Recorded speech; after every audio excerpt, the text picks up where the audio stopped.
The latest. Thank you for your love and support. I appreciate you all. It's no longer something that is news, because all of us might have heard what is happening currently in Africa, specifically Nigeria, West Africa, that the United States of America carried out airstrikes in the northwest of Nigeria, Sokoto, targeting ISIS camp. This is what they kept in the news. But before then, the president of the United States of America, Donald Trump, warned against these people targeting Christians in Nigeria and claimed that if the President Bola Ahmed Tinubu do not do something, he is going to strike. And they decided to carry the attack on the 25th of December 2025. So Nigerians woke up on the Boxing Day, which is today 26th, to this news. But what is deeper is that this is not just about Nigeria. But before this, our all-in-alls had their AES summit and they warned us against something, especially Captain Ibrahim Traore, who is now the president of the AES. After he took the mantle, or before he took the mantle, he warned us that there's going to be war, which he called the Black Winter in West Africa. According to him, it's going to be cold, bloody, and deadly.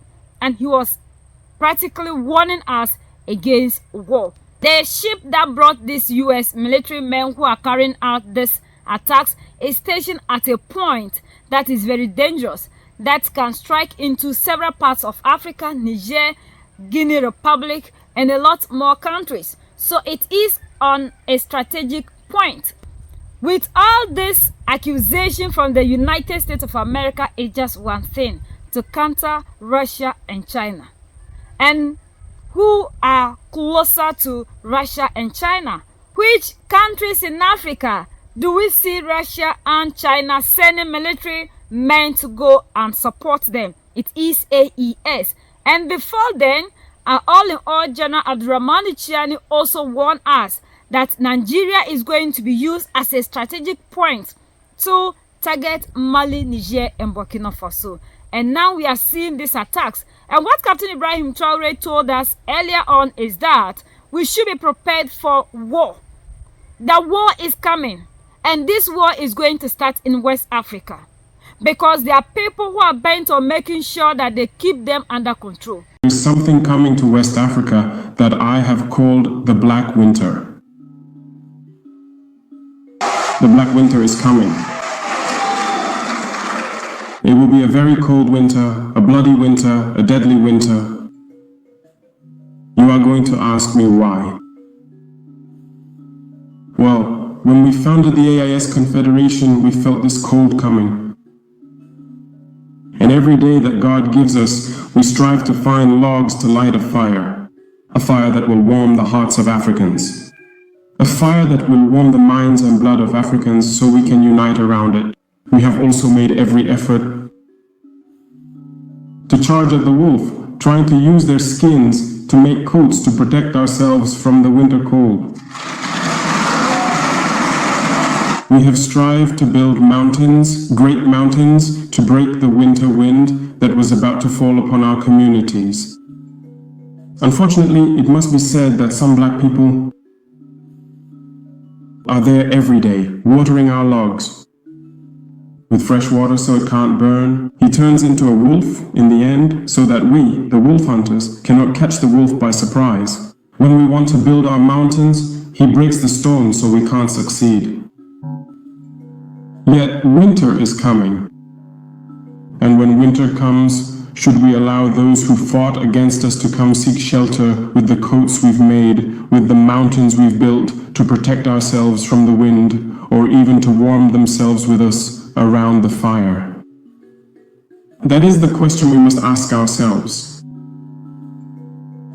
So, what will become of Pan-Africanism when winter comes? Winter will come because war is spreading to West Africa. The imperialists are doing everything they can to set West Africa ablaze. But from the highest levels of the state down to certain segments of the population, either we pretend not to see the danger coming, or we ourselves are complicit in what is about to happen. chaos could take hold. I said could take hold. Many people could die. We will kill each other in ways so atrocious. Meanwhile, they would be there looting our resources, imposing their will. And those who survive this tragedy will have only two choices.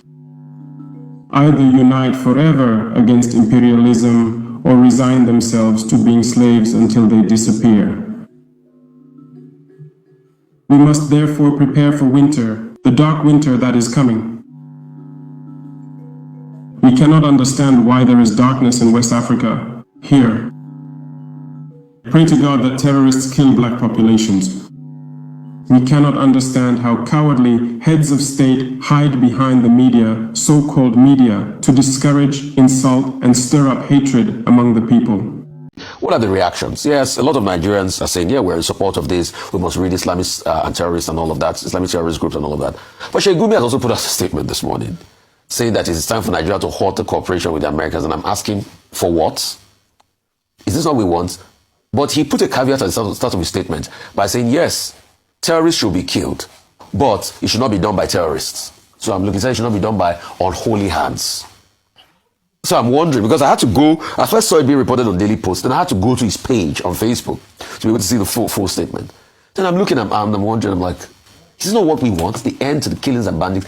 And you see, I also heard the Al Jazeera reporter saying today that they're trying to distinguish and say, if there was an airstrike, why should it be in Sokoto? That it should be in Maiduguri, that there's a difference between ISWAP and bandits. No. With due respect, they all do the same thing. They all kill, they maim, they destroy. They are all terrorists, like the federal government has said. So if we can get to their hideout and kill them all, that's just it. What we want is in peace. Or they surrender. That's just it. So Trump saying that this is the beginning of many more strikes to come. Obviously, yes. I know in the coming days, the next thing will be the collateral damage. Yeah. So those that are against the strike, that's going to be the line. They will push the line of collateral damage. And we've seen this play out too many times. Yes, collateral damage, if they can minimize it, that would be great. But we've seen this play out too many times against Hejreka when he started bombarding, these terrorists. And we saw what is it called? In fact, we have started seeing the first line from the likes of the Gumis of this world. They were going to be seeing some multiple lines. The second line, they're going to push the national sovereignty. But anyway, the Nigerian government has said that they're doing it in partnership with the American government. But you see a lot of those hawks come and push the case of national sovereignty. All right. Then you see a lot of these hawks also come and push the propaganda that then they're going to push the the regional propaganda. Oh, they are killing us. Why is it that it's around here that America is doing all of this and all of that? So you're going to see those reactions in the coming days. But most importantly, we want to end insecurity and want to end this genocide. That's just it. And because they are ready to fight against oppression, there will be war. Because those of us who are fighting for freedom and thinking that there's somebody who will come from the sky to set us free, we need to wake up. All that is happening is for these people to have access to Mali, Niger, and Burkina Faso. That is the black winter that Captain Ibrahim Traore informed us that is going to happen. And within some few days, we are seeing this black winter in Africa. A lot of us are happy on the surface because they told us that they have come to counter ISIS. They have come to save the population. But where this airstrike was sent, can we tell for sure? Can we tell for sure that civilians were not affected? We need to wake up as Africans. That even in this 21st century, we are still falling in the traps of these people. They came in the name of religion. Religion is a tool because they know even if they can't get us in any field, but when they try to use religion, we will all fall for it. We have forgotten what they are doing in Venezuela. In the name of what? Venezuela is a Christian country. So why would they leave Venezuela that they are supposed to protect and come to Nigeria to protect Nigerians while they are bombing the people in Venezuela that are Christians? Does it mean that they love the African more than they love these people? Nigeria allowed these people to enter, and they gave them a position that is very good, which is the Gulf of Guinea, or the Guinea Gulf, which is a very strategic point. Like our all in all said, we pretend we love ourselves, but we don't. The African is the reason to which we are not moving forward, because these people always succeed in using the black person against the brother. We are the reason to which we are not free, because a lot of us still love slavery and we still want to worship our slave masters. So we will go to any length to please them. Why on earth will Africans still be the ones that are fighting against their own progress? General Assimi Goïta made it clear to us that they are going to be using the other ones to fight against them. General Abdurrahmani Chiani said it. Captain Ibrahim Traore said it. They warn us. It's like the AES summit was to pre-inform us what these people are plotting. And they just didn't even wait for things to cool down after they launched the unified force. Why do we see AES putting things together? Like one of the videos I told you that our all-in-all General Assimi Goïta even made it clear to us that before they even targeted Niger, they called him to beg him so that he will back down for them to have access to General Abdurrahmani Chiani. And when they realized that they were serious with their unity, they have to back down. Because they claim that what happened in Niger is different from what happened in Mali, Niger, and Burkina Faso. Are they not all coups? And these are the people that you, the youth, are following. And you, the youth of today in Africa, you believe strongly that you are independent, yet you are calling on other people to come and fight for you.